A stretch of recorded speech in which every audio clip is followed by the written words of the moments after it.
topic that has been set for us to address is a broad one, so I'm going to address it very broadly too. I'm going to start by saying that my own background is in sociology, which is a sort of critical, skeptical discipline. So that the inclination of social scientists generally is to look at something like addiction by saying, is it a discovery, is it a scientific discovery, or is it what we would call a social construction? Generally we say it's a social construction. It's made up. So when you look at, you try to assess the value of any social construct, you're saying how useful is it for how many people, rather than seeing it in terms of absolutes. So I am going to look in that kind of critical, skeptical way at the addiction concept, and a lot of the time I'm being a sort of detached commentator, and when I tell you about things that I approve of, that means I approve of them. I'm not, sadly, the Pope, so I don't expect for a minute that anyone is going to take my point of view necessarily any more seriously than that of anybody else. Start by referring to what I describe as the rational ideal. It would be nice if I could stand in front of you and tell you about addiction, what it is, what the consensus is, and that it is all scientific. So I'm saying here on this slide that it would be nice if we could tell you that it is unambiguously evidence-based, it's scientific. In other words, there's no dispute, there's no debate, there's consensus.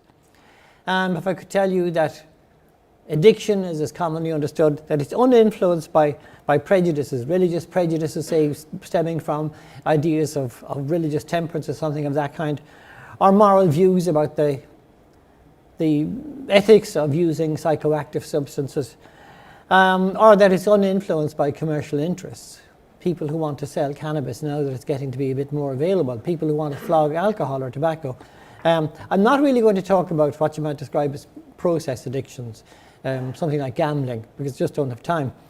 So I'm going to stick mainly to talking about substances, psychoactive substances, substances that change how we think, how we cope and feel emotionally, and sometimes how we perceive things. If we had the rational ideal, and I could give you that, it would be fairly clear that that scientific, evidence-based consensus, that would form the ideal theoretical basis for how we create our public policies, and also more sort of immediate level, how we work to prevent the emergence of alcohol and drug problems, or how we create allegedly therapeutic treatment and rehabilitation services. That's the ideal. The reality, of course, is totally different. The reality is that addiction as a concept is, and I say there in a summary way, it's ill-defined, it's contested, which means people argue about it all the time, it's quite controversial, and it's a relatively modern concept in the sense that it has been around for just about a couple of 100 years.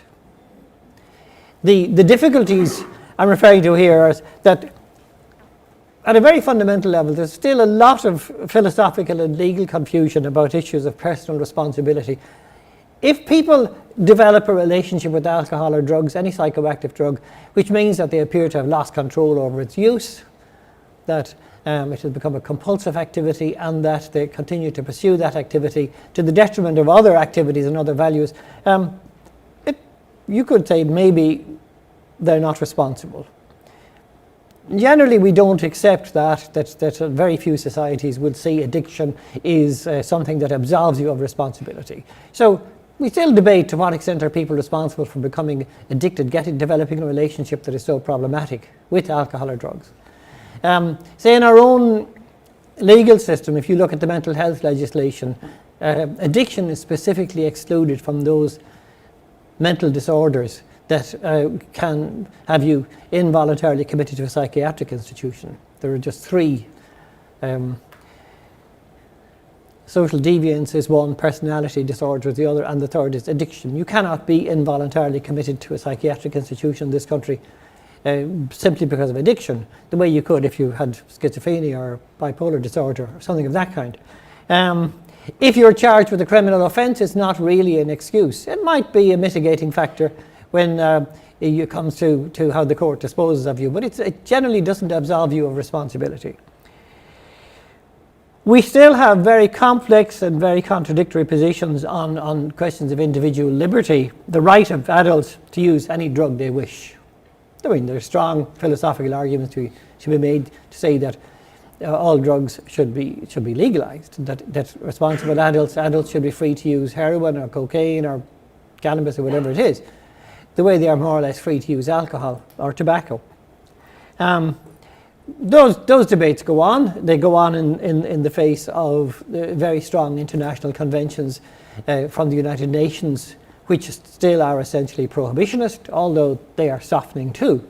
Since a great deal of the influence came from the United States, people will be familiar, with the phrase, we're fighting a war on drugs. And we don't really take too seriously the abstract philosophical notion about liberty that individuals should be free to use. But things are changing. Even the United States, the most conservative in many ways of all countries, we've seen this in the last 10 years. More and more states are permitting cannabis to be used, and in the last few weeks, Canada has legalized cannabis right across all of its provinces. We have conflicting views within medical circles as to whether addiction should be described as a disease. I think most people will have come across the DSM, the Diagnostic and Statistical Manual of the American Psychiatric Association, which is so influential globally. And all of the sort of almost theological debate that goes on about addiction and dependence or whatever, and things shifting and changing all the time. In the last 20 years, we've had a resurgence of the notion that addiction is a brain disease.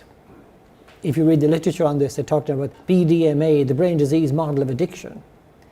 For people my age, this is like seeing something coming around for the second time. For Stanton Peele, of course, who is an awful lot older than I am, he's seeing it for maybe the third time or the fourth time. But there's still, the arguments go on, addiction is a brain disease and it matters, in these famous papers.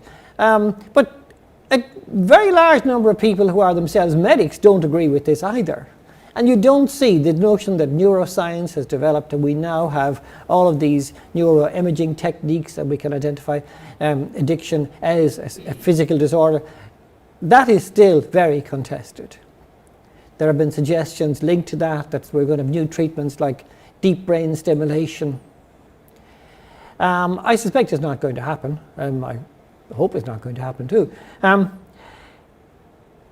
We still have some very traditional conflicts about the practical issues of what do services do. People like, say, Coolmine or the HSE or anyone who runs addiction services, what should your aim be and who should decide that? Is the aim to get people drug-free, get them abstinent, keep them abstinent? Or is it ethically permissible? Is it desirable that we work towards harm reduction? That we have a sort of pragmatic view that we have not technically reached a position where people can be more or less guaranteed to remain abstinent, and so we cut our losses, we reduce harm.